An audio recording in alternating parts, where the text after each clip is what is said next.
Ignite. It's after lunch. There's a party this evening everyone's looking forward to. So you have no reason to be distracted over the next 75 minutes, clearly. Right? Now, we're going to make sure of it. Over the next 75 minutes, we're going to be talking to you about how we can help double your security team's productivity without, of course, having to double its capacity. My name is Girish. This is... Hi, my name is Eyal. And Raviv. And we are group program managers in the M365 security team. Notice how I said M365 security team, and that's largely because we are making a concerted effort With the timer. to work through all the yelling in the background. But we are making a concerted effort, of course, to bring together all of our independent product silos and integrate them in a way that can actually produce a much better cohesive whole that offers better value, better security. And that translates to better effectiveness and better efficiency for your security teams. Okay, the obligatory set the stage slide. How many of you have seen the slide before? Right, if you've been in the security track, you have. So suffice it to say, I can skip it, but bad things happening, you guys have a difficult challenge, we need help.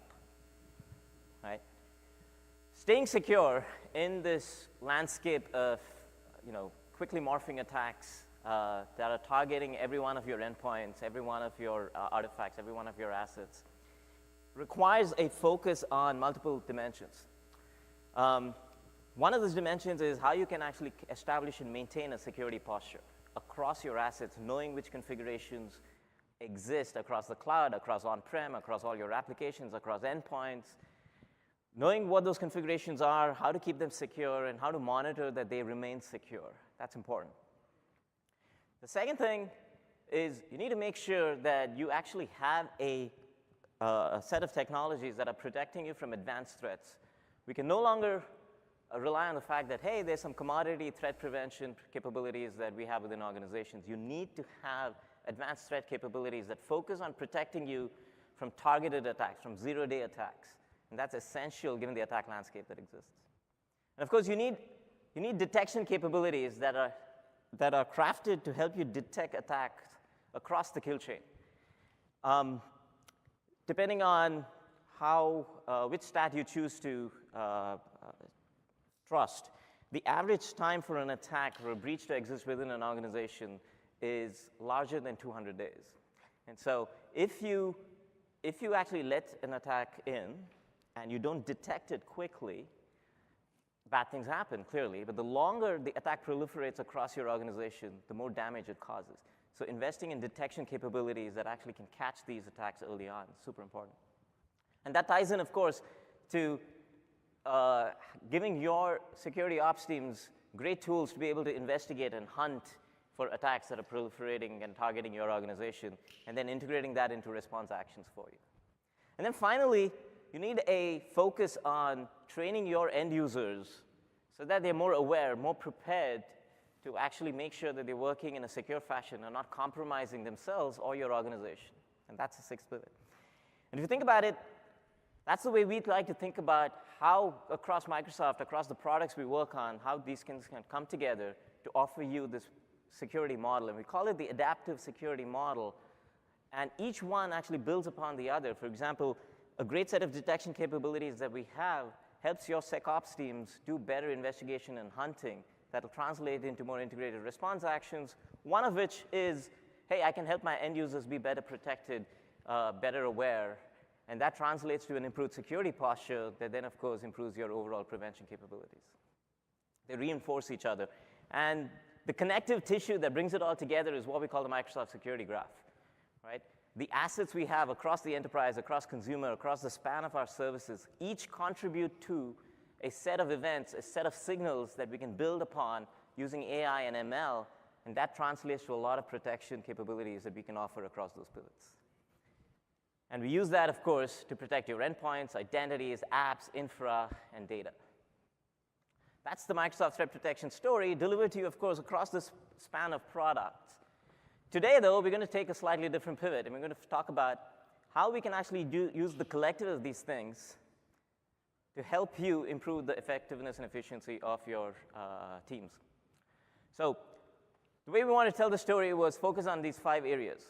understand and improve your security posture, prevent and detect advanced attacks, contain the impact using things like conditional access, automate your SecOps workflows to get more efficiency, and increase user preparedness and awareness.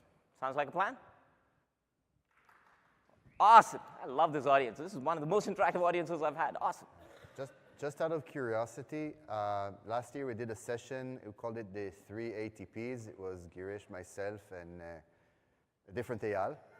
How many of you, any of you attended that session? All right. The narrative is okay, switching awesome. together. So just like maybe to add one word of framing, Please. I think last year we talked about the 3 ATPs. We had Office ATP and Azure ATP and Windows ATP. And I think this year we're kind of transitioning it to, I think we've invested a lot of work this year.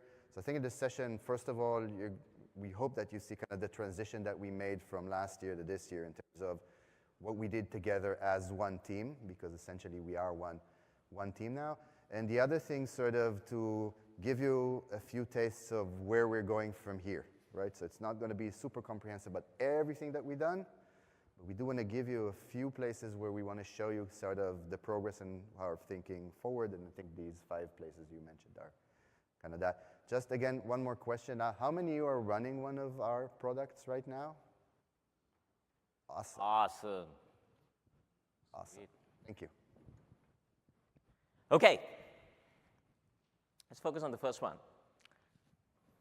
So how many of you are using either the Office Secure Score or the Windows Security Score, Microsoft Security Score? Perfect. For those of you who didn't raise your hands, I'll establish some quick context.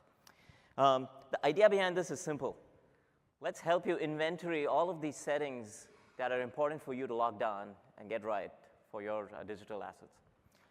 And let's make sure that we can actually give you a way to measure progress against how you're doing regarding the recommendations we're giving you, and help you monitor that by giving you some trending over time to say, okay, you've actually progressively improved your security settings, your security posture relative to our recommendations, right?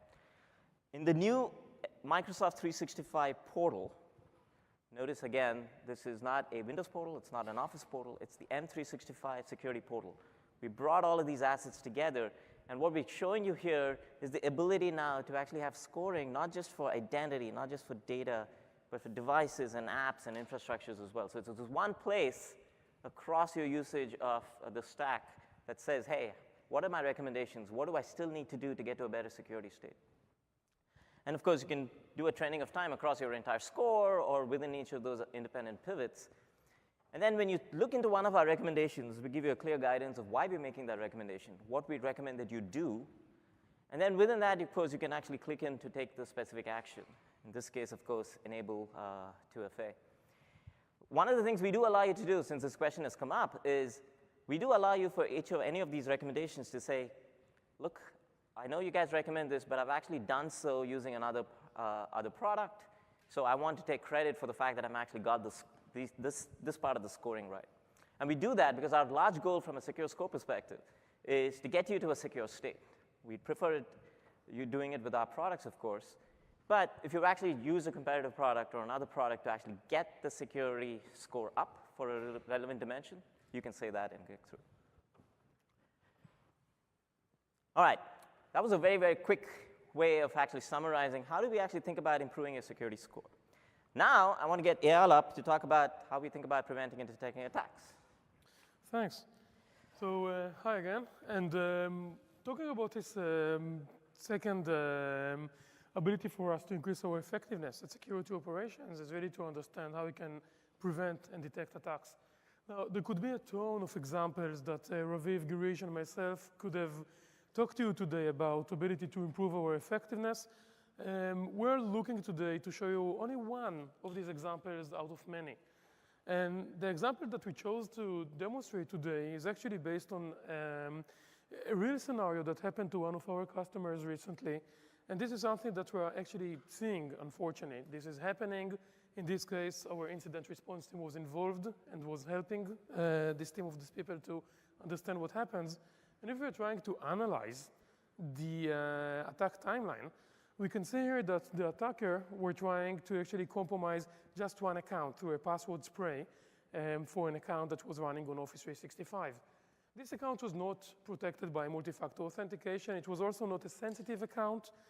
And in fact, our statistics are telling us that if you do not protect your users with multi-factor authentication, there are 1% chances for the bad guys to actually compromise an account, meaning that I have 100 accounts, I will get inside to your business with this one.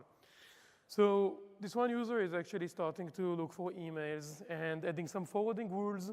So I'm actually getting the emails transparently. I don't need to log into the mailbox anymore, even if they are changing the password. I'm just getting them automatically, looking at SharePoint, looking at OneDrive, and bingo. Also finding this email that explained me how to connect to the VPN. And these are the properties and the configuration and the application. And what we can see is just 2 weeks after the bad people has actually compromised this identity, they're actually shifting from the cloud dimension into the on-prem dimension. We'll be talking about that because from the attacker perspective, they'll just continue to understand what's going on in the business and start moving laterally. From our perspective, they don't know that there is an identity solution for Microsoft that is running at the cloud, another on-prem solution that is running and protecting identities on-prem. From the bad guys, this is just reality. And we need to adapt ourselves to the bad people. And for that, as Girish is just saying, as Raviv was just saying, we're actually taking our technologies and providing them together. We're unifying them to improve the effectiveness of your security operations. In this case that we'll demonstrate now, we're taking Azure ATP that is looking at compromised identities running on the on-prem, together with Microsoft Cloud App Security that is looking at the application sessions to the cloud, together with Azure AD identity protection that is looking at sign-in events. And we're just unifying them in order to provide you one concept of what is identity. So I'm looking at one identity, and thanks to the security graph, I'm actually bringing all of the information that we're having about this identity and providing that together into one place. So let's take a look how it looks like. And what I'm going to show you is the investigation experience here from the security perspective. I'm going to start with the portal of Azure AD Identity Protection. And we can see that Azure AD Identity Protection is actually looking for sign-in activities. It has the ability to understand that there are currently 4 users that were marked as high risk to be compromised in my business. They are doing that maybe because they were connecting from anonymous locations or IP addresses that are known as infected. In this case, we will see that these users were marked as compromised because that we've identified their username and passwords in the dark web.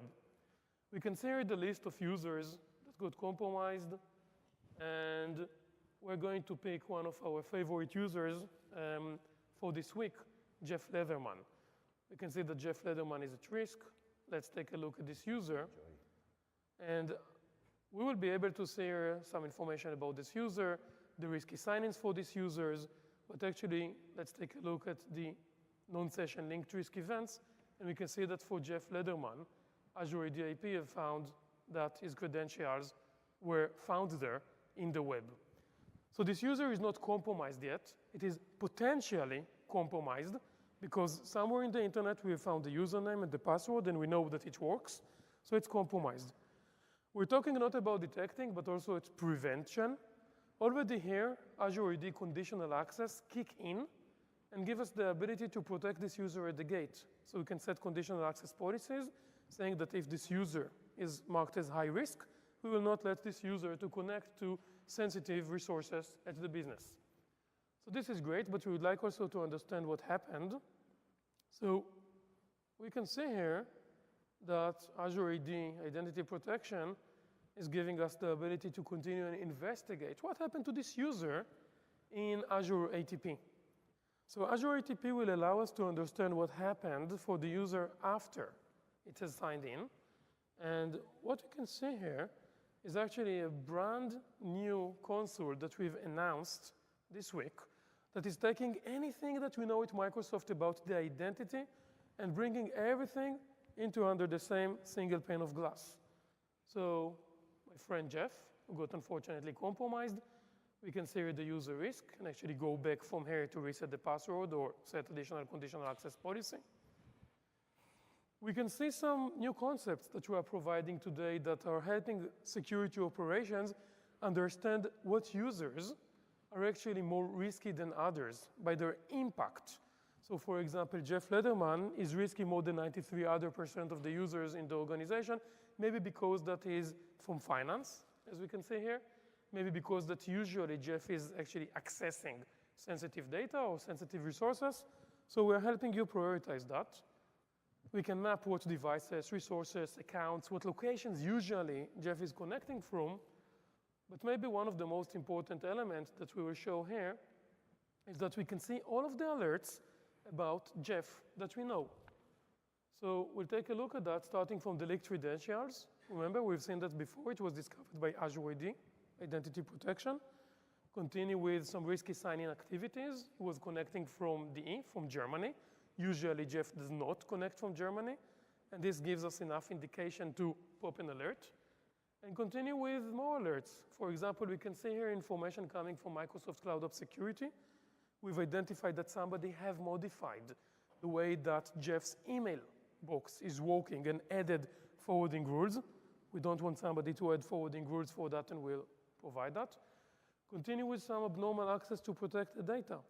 So we're also monitoring what kind of data that is labeled, classified, and protected by Azure Information Protection is usually accessed. And we can see here that Jeff was accessing 50 sensitive data, and normally it doesn't do that. And continue with additional alerts coming from Azure ATP, such as suspicious VPN connection. Remember what happened on day 16 when the attacker jumped from the cloud to the on-prem? We're recognizing that, and reconnaissance. An interesting part is that if we'll be looking at the reconnaissance, we understand that the people who have compromised Jeff's credential are now starting to map the business from the inside. They're trying to enumerate usernames and group membership. They're trying to understand what IP addresses they are looking for. And we can see that Jeff's credential is looking for a user named Ron Harper. I'll be looking here for Ron, search for him. Once again. And we'll have the ability to look at Ron here. And we indeed see that there was a pass the ticket activity on Ron, meaning that somebody has actually stolen the identity of Ron from the computer in which Ron was logged in, and actually took it and used it from another computer. A last quick look on this activity on Ron will actually provide us by far more information on Ron, on this activity, and we'll be able to understand exactly what happened. But more than that, since we are talking here today about security effectiveness, we'd like to make it more effective for you. So here in the recommendations, we're actually having the ability to continue to investigate this machine in Windows Defender ATP. A click on that will be routed directly into the right spot of Windows Defender ATP, giving us the ability to understand what happened on the device. We'll see a bit later how Windows Defender ATP can also kick on automatic incident investigation and response. Soon, we will have the ability to see that this has been kicked on already, that the computer has been remediated, and we will have the ability to actually close already the alert. So just before you continue, I just want to stress again, because this session is an MATP session, so just beyond the awesome example that Eyal just showed, think of this gives you a hint of the direction that we're going and the work that we're doing. So this is now this year, you're kind of seeing the fruit of the labor that we've done in order to start consolidating how we think about these entities. What is an identity? What is a machine or a device? How do we look at data? And how we can consolidate that for you, where you're doing an investigation, but also for us to increase our ability to actually use those signals across to do things. So this is an example of how we consolidate identities. We are already working at the back end to consolidate devices, right? We're working to consolidate data. We're working very hard across to do that. You're going to see the fruit of this labor coming out throughout this year. Next year, when we're doing this same session, this should be awesome. And the other thing is you'll see here. Well, it's already awesome. It is better, more awesomeness. Yes. There's going to be more awesomeness. More awesome. More awesomeness. The other thing that you can see here is that There is the bottom-up thing where we are working very hard on consolidating things and interconnecting them. There's the top-down thing with the M365 portal coming down. And throughout this session, I think you're going to see these examples. I'm just trying to kind of put it in context for you to kind of understand where we're going with this. Thanks. Sorry. No, it is amazing, and this is a great segue to talk a bit about the reports in M365. So I gave a nice demonstration talking about the pieces of the identities. I was showing how we're taking Microsoft Cloud App Security, Azure AD Identity Protection, Azure Information Protection, Azure ATP, and understanding what identity means. But Raviv is talking about something bigger. And this is bringing us to the report in the M365 portal. Soon, you will be able to go to only one place. Remember that, security.microsoft.com, period. That's it. We don't need to remember more than that. And this is a place where we are going to bring all of this goodness of information together, from applications, from devices, from identities, from cloud applications, from infrastructure, into a single place. We can see three very interesting examples. The first example is talking about, hey, let's get some reports that's giving us the understanding of what's the situation today of the cloud applications. Whether I have applications that are talking to OAuth, and maybe they behave in a malicious way or in an abnormal way, and we would like to look at them, or maybe it's applications that were discovered and are not sanctioned. Continue with the health of the devices that we can look at. We consider the upper left corner. What are the devices that are currently at risk, order by priority? Let's take a look at them. Continue with understanding more information about identities. Let's understand, remember we talked before that about the investigation priority. We're going to see here a prioritized list of all of the identities that should be investigated. If Raviv, Girish, and myself, both of us are having the same compromised level, all of us are medium, maybe it's important to investigate one of us more than the other because of the potential risk that we have on the business, such as we said before. Access to critical resources, sensitive data, what are the chances that you can compromise a privileged account by laterally moving from each and every one of us. This will help us with the investigation priority. It looks like three different screens. It's actually all placed in a very single place at security.microsoft.com, and we are working very hard in order to make that available. Okay, so let's talk a bit about conditional access, and bringing this example because conditional access is a way for us to tie together these signals that are coming in from the different parts of our stack and basically into a single enforcement point, right? And for me, conditional access is awesome because it's a great tool to contain, right? Contain and restrict things. So I'm going to give a very concrete example. Conditional access has been there for quite a while. I hope anybody's using it. Awesome. So more of you should be using it, hopefully after we show some more examples of how you can use it. But essentially, in this case, one of the things that we've done this year and is currently out in production is the ability to hang conditional access based on machine risk. And that is based on the basic assumption, if you've heard some of our management talk, the notion of having trusted users operating on trusted devices, accessing your data, is the way to make sure that you keep safe your sensitive data. If either of these, either the user or the devices cannot be trusted, you don't want access to sensitive data or only corporate data, that's up to you, from that resource or from that point of entry. So in the case that we're seeing right now, and again, this is kind of the generic conditional access, let's look at what we could do today with machine risk.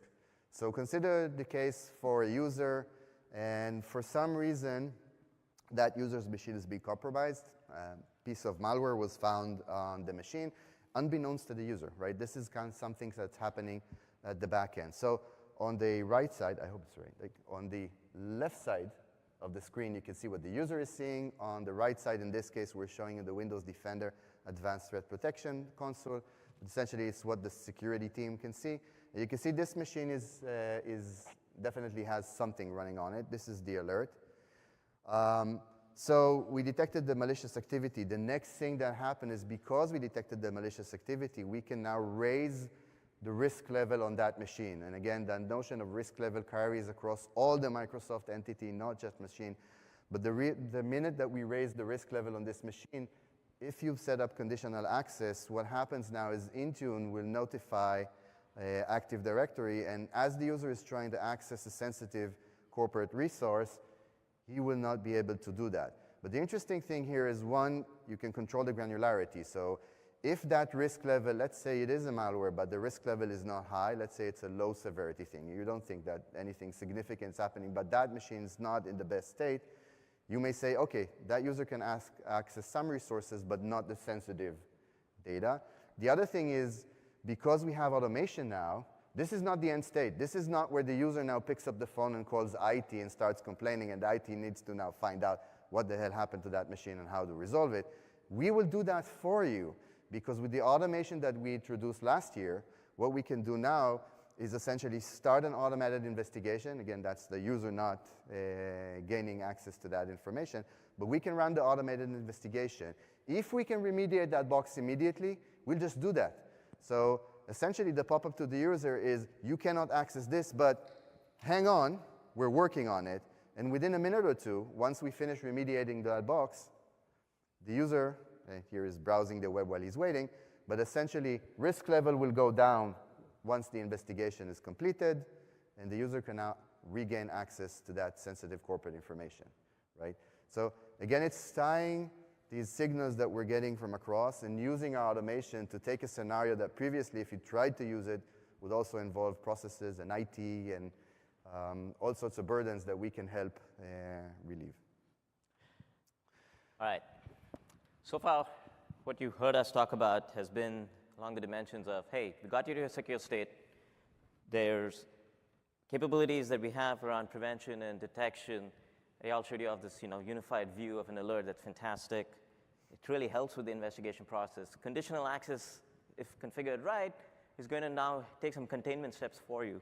But your SecOps teams are still flooded with a variety of alerts that come in from the detection systems or from other systems. And they need a way to get more productive and more efficient at it. After all, this session is about how you double your productivity without doubling your team size. And so what we've done is actually focused a lot on how we can automate a lot of the activities your SecOps teams go through, right? So we're going to pick one example of this, and Sumit, who's a principal PM on the team, is going to walk you through that example, and I think you'll love it. Thanks, Girish. Hello? Can I get some audio? Hello? Oh, you got it. All right. Well, thanks, Girish. Well, you guys are going to really like this one. So now we're actually pivoting a little bit into the Security and Compliance Center. So we're taking an Office 365 leading example, and we'll show the automation as well as the integration. So I'm going to describe kind of an attack vector that we see very often, right? You get an email with a link. The link, when it's sent out, is benign, right? And then it's weaponized or made malicious after the fact. Anyone see that attack vector in their organization? A few hands. We see it. We see it all the time.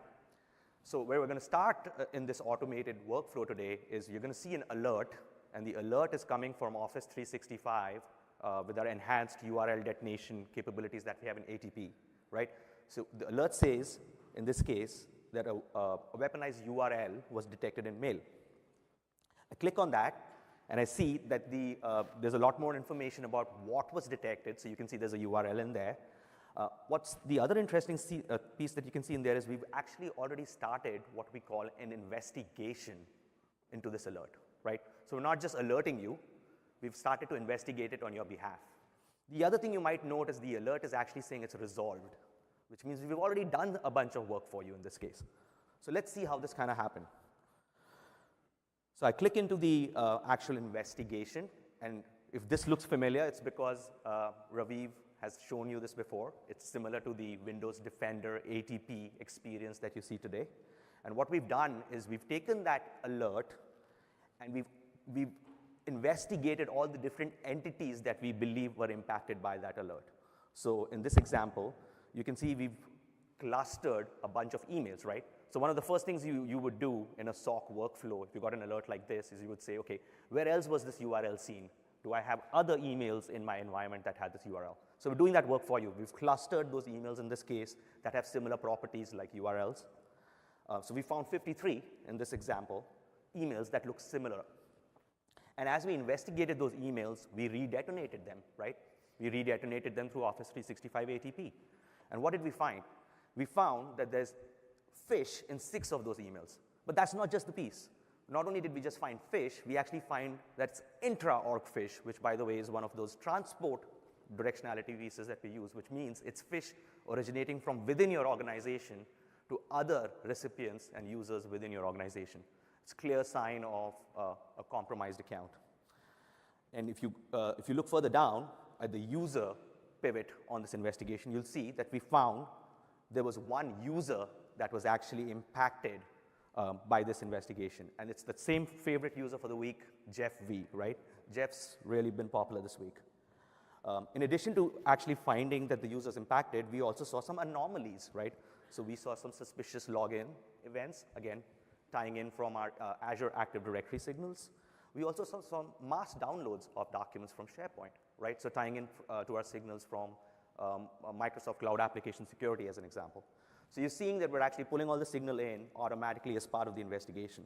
But one of the other things we also did is, if you look towards the right side of your screen, is we kicked off an investigation within Windows Defender ATP for the devices associated with Jeff, right? So we know that there's signs of compromise in email. We've seen some malicious user activities in SharePoint and based on login sessions. So we've kicked this off as an automated trigger on the Windows Defender ATP side. And as you can see in the investigation graph, we've detected a compromised device with malware. At the bottom here, you can see we've summarized all the threats. So you have the compromised user, you've got user anomaly activities, and then you actually have the device that's been compromised. But that's not all we've done. At the bottom, you can see we've also taken some actions for you. Again, this is a policy and configuration-based element of the investigation flow. In this scenario, the first thing we've done is we've blocked the URL.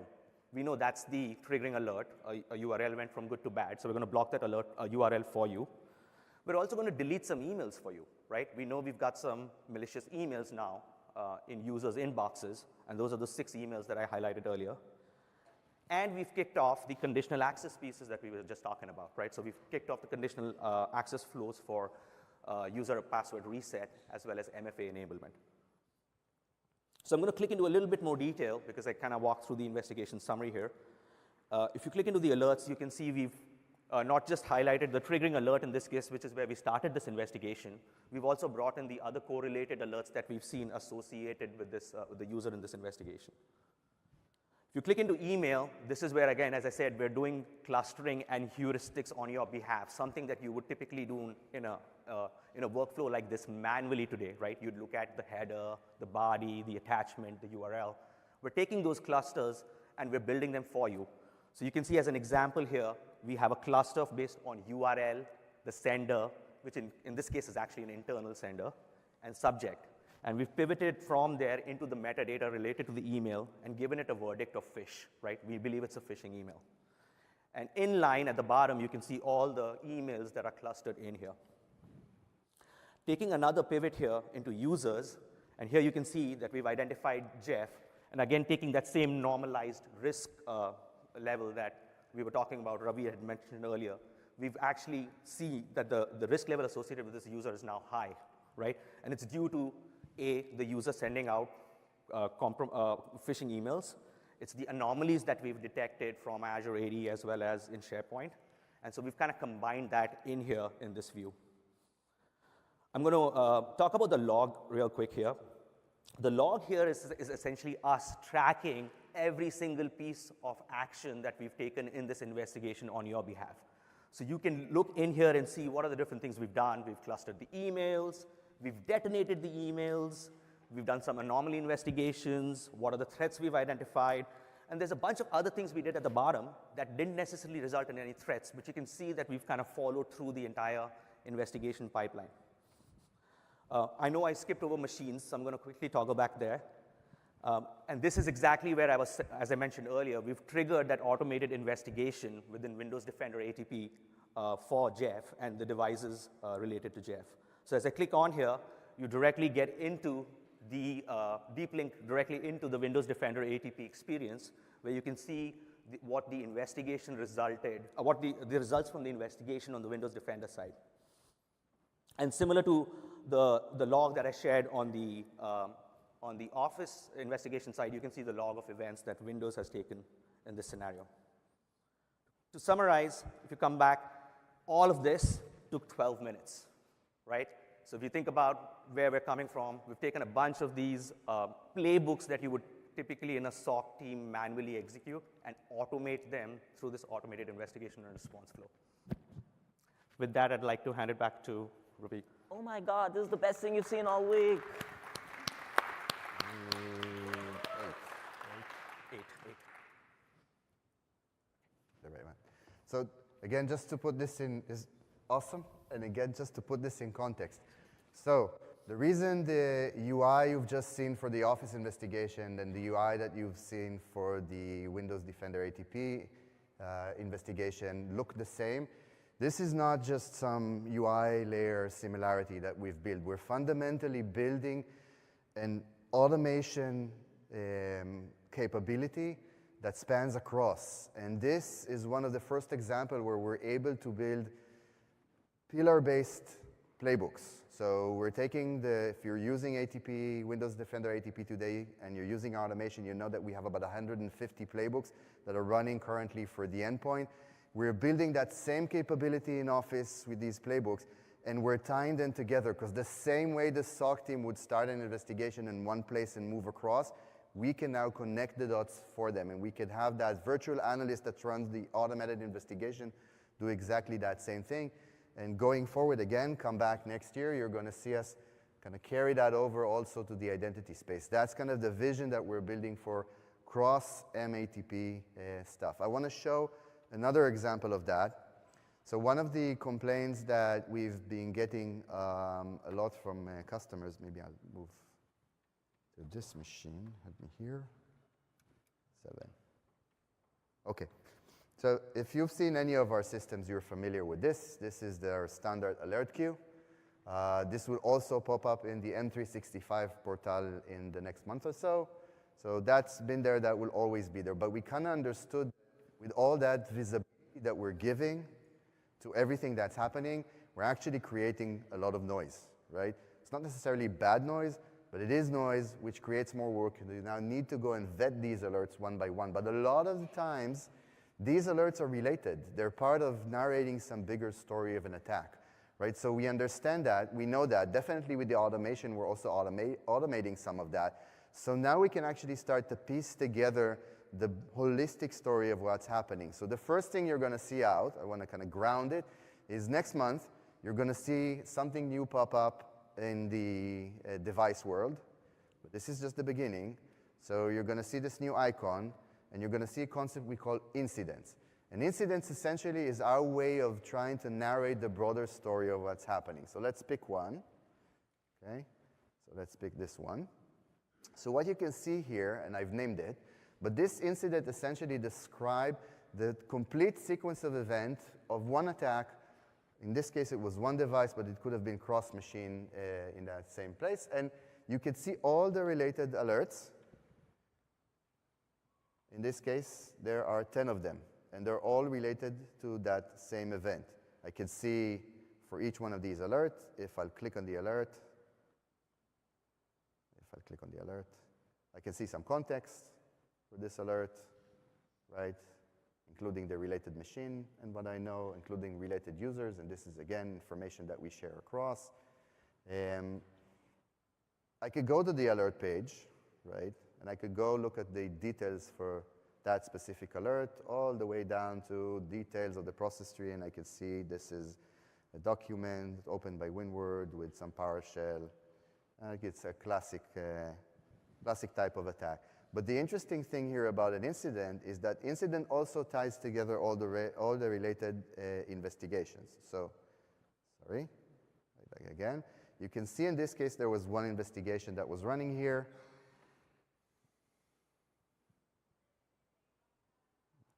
Awesome.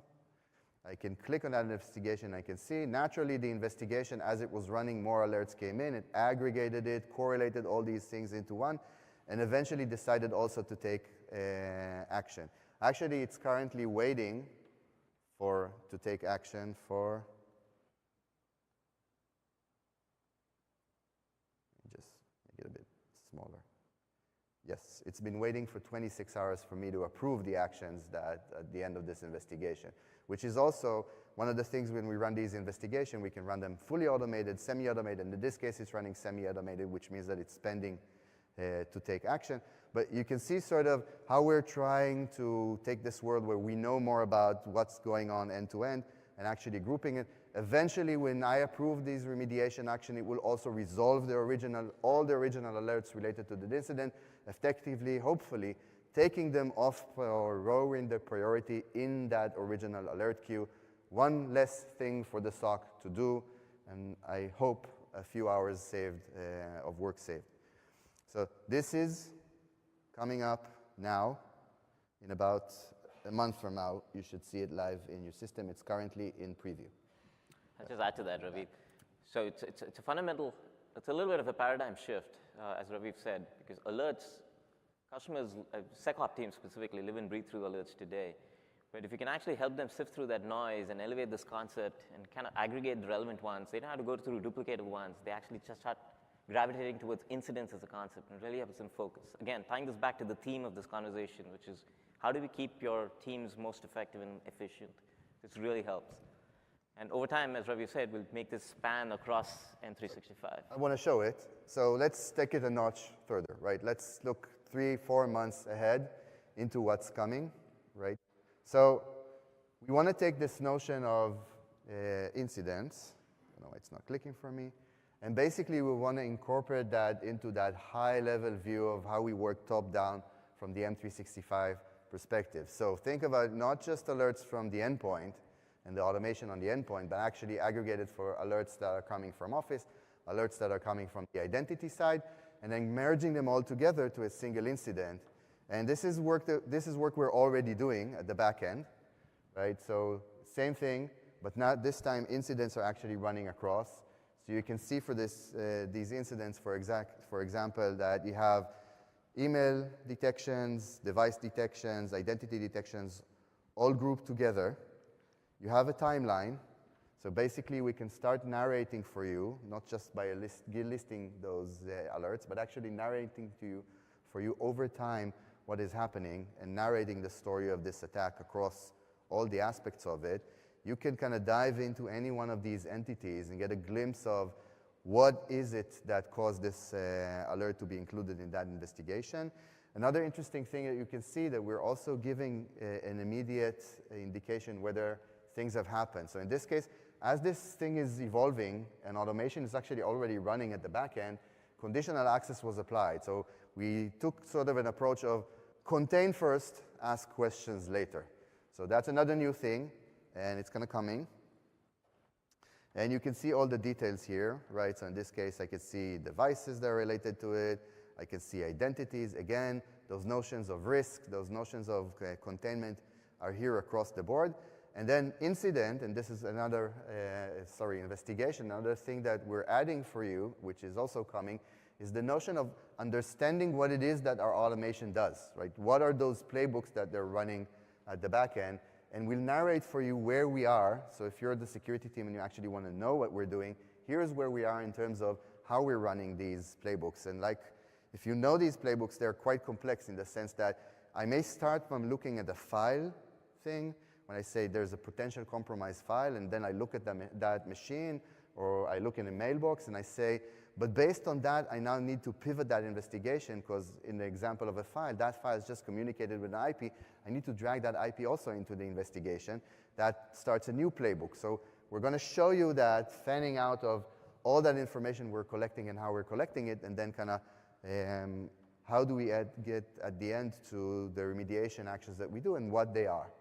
Right? So we're going to get all this nice capabilities, including the ability to edit some of these playbooks as you go. Another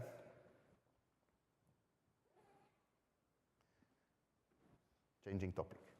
Another complaint I Hold kind on. of get a Wait lot. for the applause. This is the incident concept people. Sorry, They're skeptics. They want to see it first working on their end. No, they love it. Don't you guys? So another complaint I get a lot is that, well, two in this case.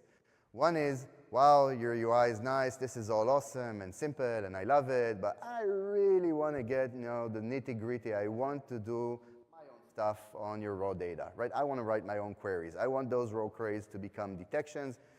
If you've attended the theater session outside about an hour ago, that's exactly the direction we're going, and I'm going to show a glimpse of that. The other complaint I get a lot is that when something actually happens, let's say the next WannaCry or Bad Rabbit or Cute Kitten or things, I love it, but the next thing comes up next week, or the 0 day, the next Windows 0 days that are going to come up 2 days from now, right? You don't have a way of asking me the simple questions. What does Microsoft know about this thing, right? The other one is, do you detect it? I get that a lot, right? Show me that you can detect it, and can you explain what it is? And the reason we don't usually do that, because typically when you guys tell me that, you also say, and all the other vendors are calling us constantly, bombarding us with a lot of information, but you guys don't. So we really want to do that, but for all sorts of PR reasons and corporate reasons, we cannot, right? And we really want to change that. So one of the things you're going to see, and this is live now, we're starting again, showing you we're starting in one point, we're expanding. So for the devices bit, in that console, though it's not device constrained, you can see now something called threat analytics, which is exactly that. It's our research team has the ability to basically click a button within hours from something interesting starting, and then publishing for you a report which tells you what this thing is. In this case, again, email related, it starts from a phishing email. So here's some examples of what it looks like. Narrate, give you a description of what the change of attack would be, tell you what the mitigations are for this, answer the question, how do we detect it, and what to look for in terms of names of detections in the various systems of how do you know if this actually happens in your org. But we're actually going one step further than that because we already have that data. So you don't need to go look for anything, we'll just tell you. So in this case, we're telling you that in this org, 2 machines have already been hit by this thing. Was it Emotet in this case, right? And sadly, we could only protect one of the 2. The other one was actually hit and it's in a compromised state. The other thing which is maybe even more interesting is we're also telling you how many of your machines are currently sitting ducks, right? Those machines are not mitigated against Emotet, so they'll be hit next. And we're also telling you what you need to do in order to go and mitigate that, and we're showing you sort of how you progress. This is kind of the natural evolution if you think of Secure Score by tying it directly into a threat and kind of telling you what you should and can do. Hopefully in the future, a year from now, we can sit here and I can tell you that we can also automate some of those resolutions for you. But for now, at least we're giving you this, and we're giving you this in a relevant time. I don't know if you can see, it's number 3 on that list. This is already 2 weeks old, this screenshot. It's a 0 day. It's a Microsoft Windows 0 day. This is not yet patched by Microsoft, if I remember correctly. I may be wrong here. But this is already here. And I tell you how affected you are from this thing. So when you call us next time, I'm going to point you to this. And again, see us next year. We're going to do this in a broader context. And I'll give you an example of how that works in a broader context. So examine this. This is the M365 portal. One of the things we're going to put there is exactly that. It's going to be threat analytics across the Windows assets or the device assets and the email at this point. And you're going to see this, in this case, you see that threat news, bad kitten, new threat in town. So if you click it, what it will do, it will essentially take you to that threat analytics dashboard. It will give you that exact same information, rich information about who's affected and why. And from that, and I'm getting to the other complaint that I got that I mentioned earlier, you could now go and search raw data if you think that we're not doing the best job and you have some hunches as to how to hunt on your own data, then you can do it, right? If you're a Windows Defender ATP user, you're already familiar with this. This is advanced hunting with a twist, because this data is not just the device data. This data spans across. So the next exciting thing, if Eyal will help me later, we will unify our data model with the identity data model, and we're going to give you this exact same behavior on top of device and identity. Later on, Office will join. So again, let's meet next year and see where we stand. But we're actually giving you the ability to hunt, writing your own query on your own data. Any query you write here, this is a new thing, even in the device thing, which is live today. You can turn into a custom detection, right? You just click that button there that says scheduled query, and it will run and generate detections for you. And yes, definitely. They're learning, right? I don't have to train them. That's awesome. I don't have to ask for the applause. That's brilliant. Let me just go back here. One of the things that's really fantastic about bringing multiple of these concepts across these different product silos together is that, we discovered that, different products call things a little differently, right? So there's hunting that's talked about in the M365 portal and in the Windows portal. In the Office portal, we actually have the threat exploration tool that doesn't have the Kusto capabilities, but you actually can explore email patterns through the Threat Explorer. And so the exciting part for us, not just in terms of just giving value, it's about actually giving you this common nomenclature that you can start gravitating towards across these product silos to say, okay, there's hunting that means one thing and has a common set of capabilities across your M365 assets. All right, we're going to pivot one last time here and talk about how users can help your teams overall, your organizations overall, be more secure, be more productive, and be more efficient. Roughly how this translates to is the less stupid things users do, the less things your SecOps teams have to worry about, or your security teams have to worry about, right? But users are not trying to be intentionally stupid. The attackers actually can be super convincing in terms of trying to get them to act stupidly. So what is it we can do to help users be more prepared, more aware of what's happening, how they're being targeted, and look out for key patterns by which they can actually be alerted to actually taking a moment of pause before they act on something, right?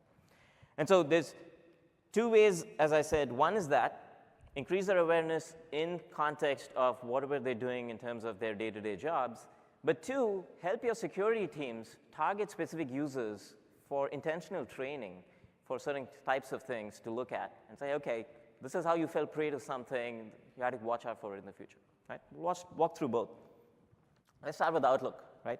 Outlook is the place where most information workers spend a lot of time on. They live and breathe this.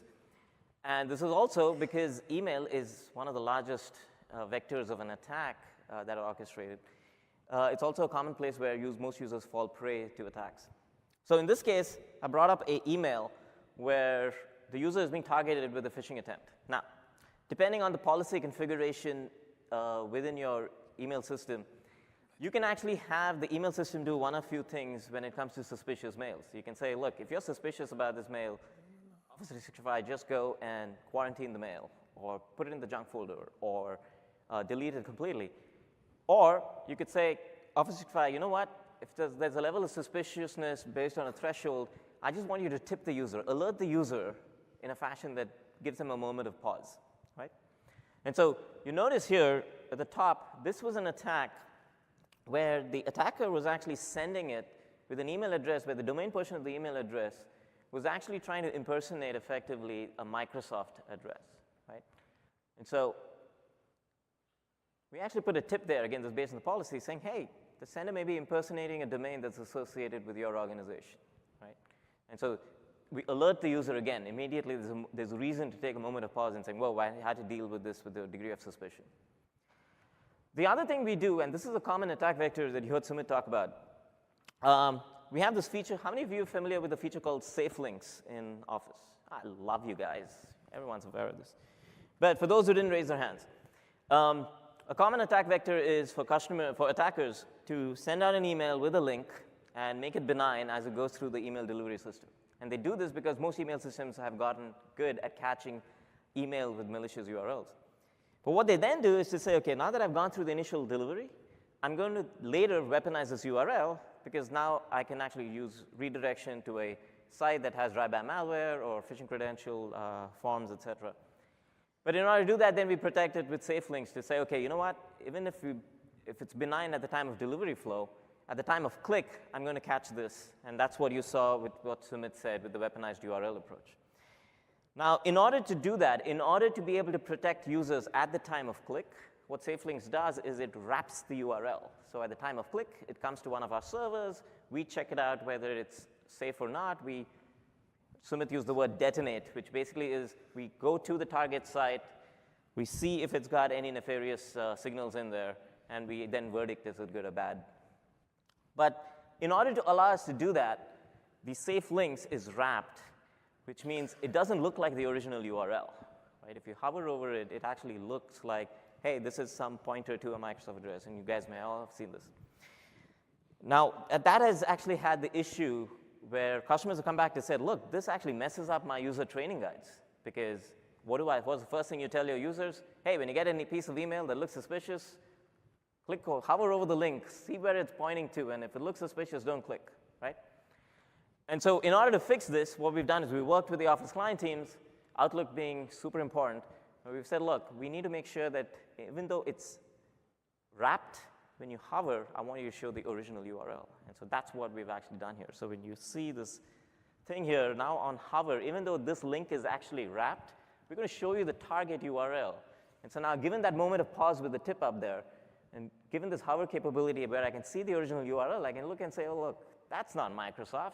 That looks a little weird. And so now the user is protected, right? Users, again, not stupid. They just need to be aware. OK, here's another tool that we're increasingly seeing users spend a lot of time on, Teams, right? Teams, I picked an example of a channel here where the user, Sumit, is actually having a conversation with an external partner. Now, you can imagine in this scenario, the external partner was either malicious or, as is probably more common, the user is compromised. But they've actually put a link in the channel for user Sumit to click. And so as user clicks it, he can get the same benefit of safe links that you're used to seeing in your email. He can get it within the link to the Teams client as well. So again, it's protection across where the user is operating in all the collaboration vectors.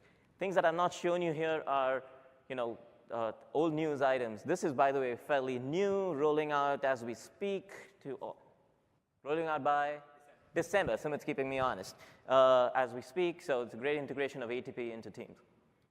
But you already have this capabilities in Word, Excel, PowerPoint, where safe links as a feature, again, protecting the user where they operate, come into play.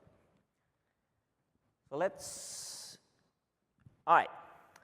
So now if you're a security team and you say, great, I've done my bit, I've got my users more aware where they work, I now actually want to make sure that they actually see the day-to-day things that the security team sees. So they can actually use a tool that we have called an attack simulator, and they can actually create phish campaigns, for example. And they can start targeting these users, and they say, you know what, I'm going to send it to my finance team, and I'm actually going to put in emails that say, hey, send me the latest budget document, or send me the latest financial results document, for example.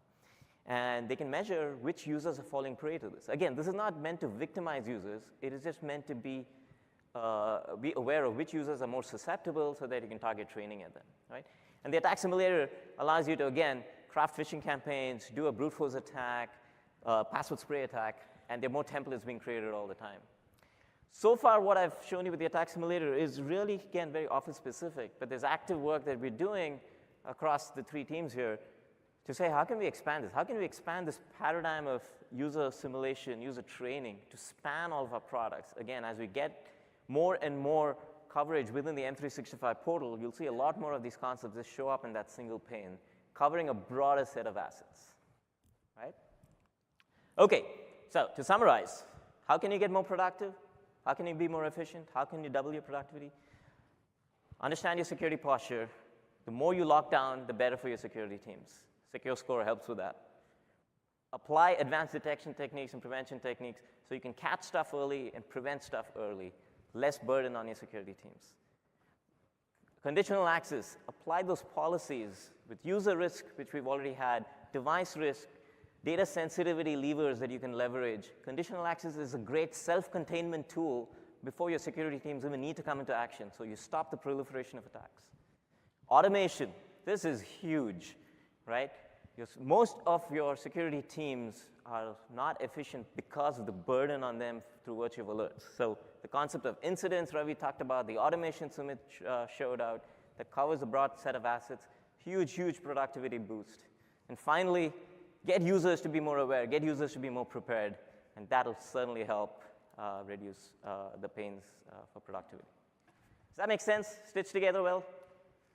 I just want to check in the two guys who were here last year. Are we progressing? Is it better, worse? Who were the two folks who were here last year? Okay, who are the folks who were here last year and saw the session? They're gone. They're gone. Jesus. Apparently we're not doing a good job. All right, let's, wait, we were on a high note. Let's crawl back 30 seconds. Crash and burn.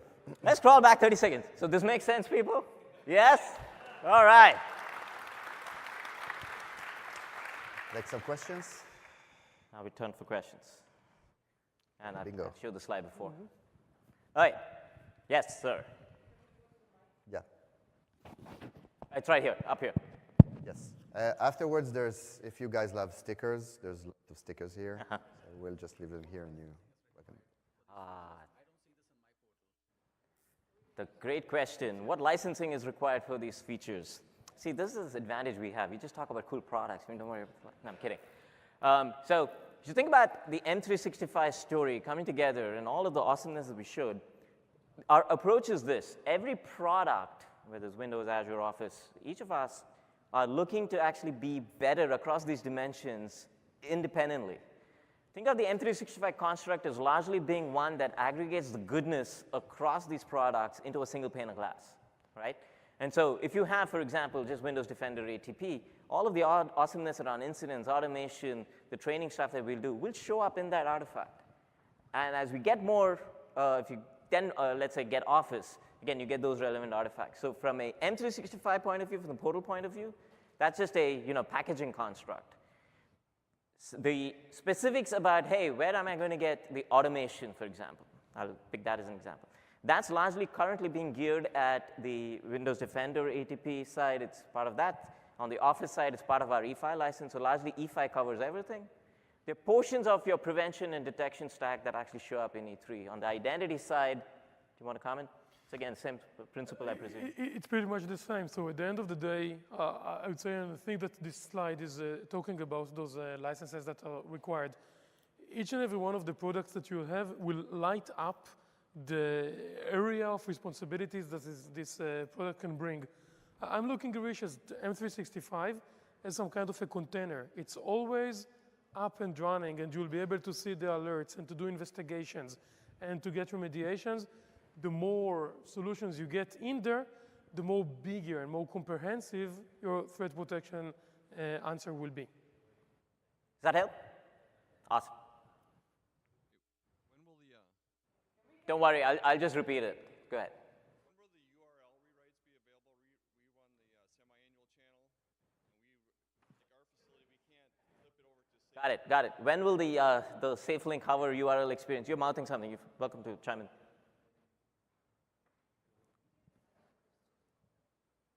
That's not working either. I'll start. No. Yeah. So today, OWA, Outlook Web Access, is live. So you should be able to see this experience in OWA. On the Outlook Rich client on desktops, it's actually rolling out in the current channel, I think, as of late September. So around this week, early next week. It's in the native MSI as part of the 2016 updates, the one that's again rolling out, I believe, by the middle of October. So you'll see it on the desktop, you'll see it in OWA already, you'll see it both desktop versions in terms of the click-to-run versions as well as the MSI versions. In terms of Outlook for Mac, we're still working through it. I don't have a date for you. And mobile clients, we've really seen the hover activity is not actually that clean. Most people just bounce directly to click it. So we've deprioritized that, but we still want to work on it. I don't have a date there either. Does that help? Just generally, I want to say some of the things you're seeing here are features we're rolling out. So if you want to see them earlier, make sure that you sign up either to the preview programs or switch on in the portal that slider that says show me preview features. That will get you to see them faster. Yes.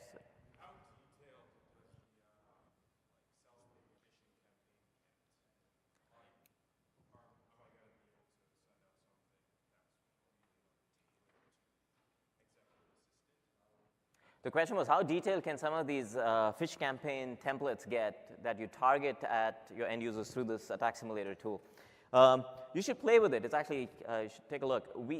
You have the ability to create and save your own templates. And you can actually pick up from an existing template, remove some things. You can actually add your own logos and icons to make it look like it's your organization. So you can get fairly targeted with this. And that's primarily the purpose of this. But again, play with it, give us feedback. We're looking to constantly improve on this. But yes, it's intended to be a fairly targeted set of attacks that you can try. Yep, over here. Yes.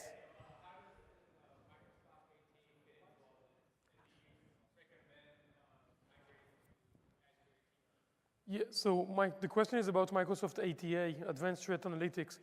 Microsoft ATA and Azure Advanced Threat Protection, both of them belong to the same family, but these are eventually different flavors. ATA is the on-premise flavor for Azure ATP. So when there are organizations here that have just on-prem activity, maybe they are not on Azure AD, maybe they do not work with Office 365, for example, these are siloed organizations that live, and ATA is an excellent solution for them. It lives in an island. The moment you would like to actually enjoy from our cloud ability to analyze more data, to utilize the security graph, to run investigations together with Defender ATP, together with Office 365 or Microsoft Cloud App Security, Azure AD, we must have the Azure ATP. So think about them as the same solution with the same concept. One is a silo, and one is a cloud solution that takes a part of the M365 game. Will ATA ever get put into the same pane of glass? I think that. ATA is, I'm sorry? ATA, yes. What is the question? ATA go in the same pane of glass. So ATA is an on-prem solution. All of the information, all of the logs, all of the alerts, all of the data is kept on a center that only you see. This means that Microsoft doesn't have any ability to resonate on this data and to actually cross-correlate it with all of the goodness that we've seen here. I cannot identify anything that relates to other identities or devices or mailboxes. Hence, ATA is something that is running in a silo. When we would like to actually take a look at that and see that as the part of the M365, we actually need the Azure ATP flavor. Look at it and, of course, connect. Thank you, Heike. It's fair to say, move to Azure ATP is the right.